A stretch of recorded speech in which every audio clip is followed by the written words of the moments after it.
lot of eyes are on Arizona right now because of the controversial immigration law. But there is another concern there many people know very little about. People from terrorist nations are among the hundreds of thousands of people caught each year crossing the Mexico-U.S. border.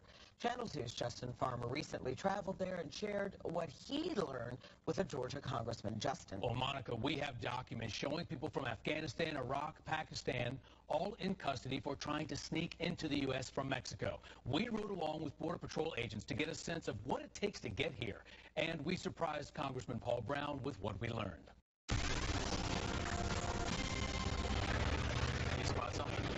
They're running south. They know that somebody's after them. In the Arizona border town of Douglas. And they've apprehended them just now, so we're going to try and catch up with them. It's a 24/7 game. We've got more people jumping.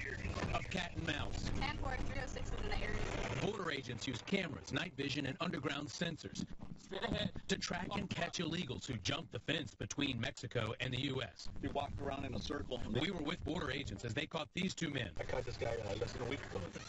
They catch the guys, they release them, and a couple of days later, they're back again. That doesn't solve any problem. It just keeps the back door to the United States, for all intents and purposes, wide open.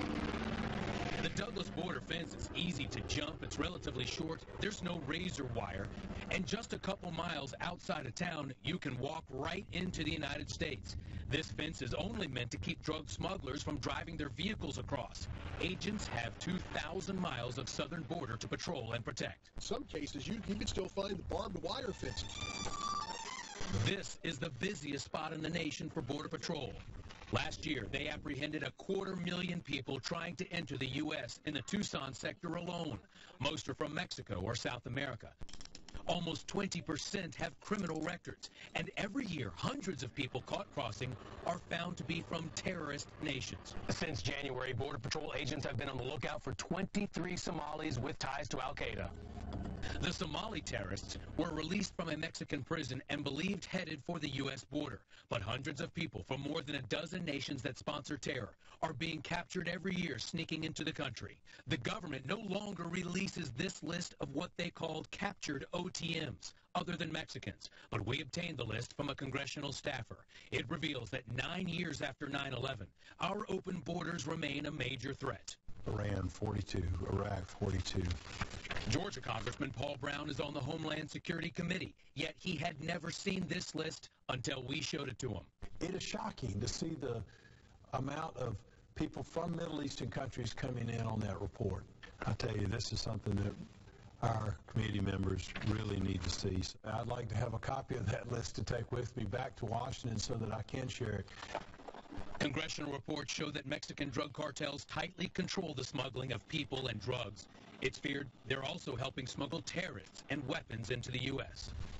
The Arizona border may be 1,500 miles from Atlanta, but what's happening here impacts everyone in America.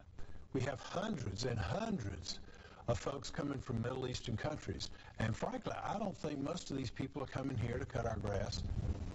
We must secure the border.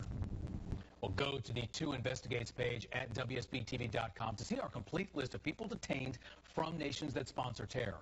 And next Monday, we will have much more on the border threat, including the Mexican drug cartels and the route drugs take from the border right here to Metro Atlanta. Monica.